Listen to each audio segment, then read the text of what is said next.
Assalamualaikum kawan-kawan, saya akan melanjutkan kisah Abu Nawas episode 3 yaitu. Sebelumnya mohon like, komen dan subscribe agar channel ini berkembang, terima kasih. Abu Nawas dan Harimau Berjenggot. Hai Abu Nawas, seru Khalifah Harun al-Rashid, sekarang juga kamu harus dapat mempersembahkan kepadaku seekor harimau berjenggot. Jika gagal, aku bunuh kau. Kata-kata itu merupakan perintah Sultan yang diucapkan dengan penuh tegas dan kegeraman. Dari bentuk mulutnya ketika mengucapkan kalimat itu jelas betapa Sultan menaruh dendam kesumat kepada Abu Nawas yang telah berkali-kali mempermainkan dirinya dengan cara-cara yang sangat kurang ajar. Perintah itu merupakan cara Baginda untuk dapat membunuh Abu Nawas. Ya Tuanku Syah Alam, jawab Abu Nawas, semua perintah paduka akan hamba laksanakan. Namun untuk yang satu ini hamba mohon waktu 8 hari. Baik, kata Baginda. Al-Kisah. Pulanglah Abu Nawas ke rumah. Agaknya ia sudah menangkap gelagat bahwa raja sangat marah kepadanya. Dicarinya akal supaya dapat mencelakakan diriku, agar terbalas dendamnya. Pikir Abu Nawas, jadi aku juga harus berhati-hati. Baik, kata Baginda. Al-Kisah. Pulanglah Abu Nawas ke rumah. Agaknya ia sudah menangkap gelagat bahwa raja sangat marah kepadanya. Dicarinya akal supaya dapat mencelakakan diriku, agar terbalas dendamnya. Pikir Abu Nawas, jadi aku juga harus berhati-hati. Sesampainya di rumah, dipanggilnya 4 orang tukang kayu dan disuruhnya membuat kandang macan. Hanya dalam waktu 3 hari. Hanya dalam waktu 3 hari, kandang itu pun siap sudah.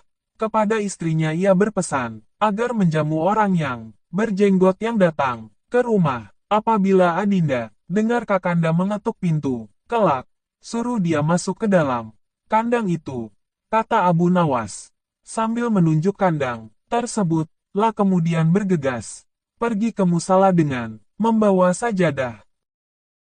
Baik, kata istrinya. Hai Abu Nawas, tumben kamu salat di sini, bertanya imam dan penghulu musala itu. Sebenarnya saya mau menceritakan hal ini kepada orang lain, tapi kalau tidak kepada tuan penghulu, kepada siapa lagi saya mengadu? Jawab Abu Nawas. Tadi malam saya ribut dengan istri saya, itu sebabnya saya tidak mau pulang ke rumah. Pucuk dicinta ulam tiba, pikir penghulu itu. Ku biarkan Abu Nawas tidur di sini dan aku pergi ke rumah Abu Nawas, menemui istrinya. Sudah lama aku menaruh hati kepada perempuan cantik itu. Hai Abu Nawas, kata si penghulu, bolehkah aku menyelesaikan perselisihan dengan istrimu itu? Silakan, jawab Abu Nawas.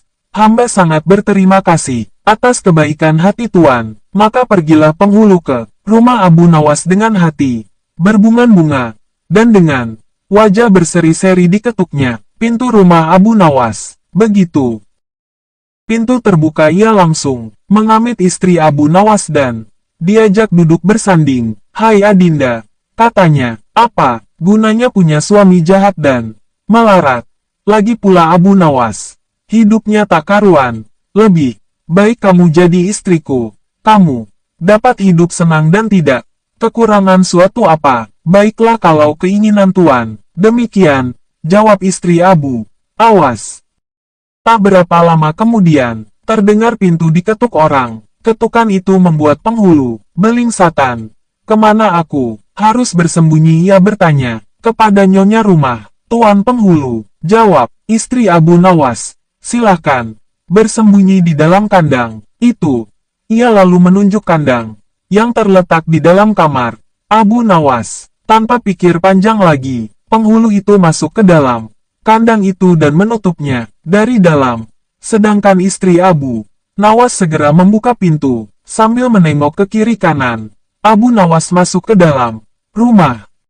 Hai Adinda, apa yang ada di dalam kandang itu? Tanya Abu Nawas. Tidak ada apa-apa, jawab istrinya. Apa putih-putih itu? Tanya Abu Nawas. Lalu dilihatnya Penghulu itu gemetar karena malu dan ketakutan. Setelah 8 hari Abu Nawas memanggil 8 kuli untuk memikul kandang itu ke istana.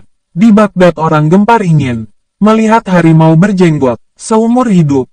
Jangankan melihat, mendengar harimau berjenggot pun belum pernah. Kini Abu Nawas malah dapat seekor. Mereka terheran-heran akan kehebatan Abu Nawas. Tetapi begitu dilihat penghulu di dalam kandang, mereka tidak bisa bilang apa-apa selain mengiringi kandang itu sampai ke istana hingga menjadi arak-arakan yang panjang. Si penghulu malu, bukan main, arang di muka, kemana hendak disembunyikan. Tidak lama kemudian sampailah iring-iringan itu ke dalam istana.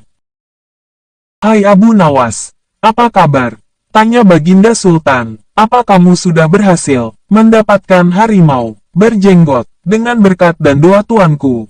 "Alhamdulillah hamba berhasil," jawab Abu Nawas. Maka dibawalah kandang itu ke hadapan Baginda.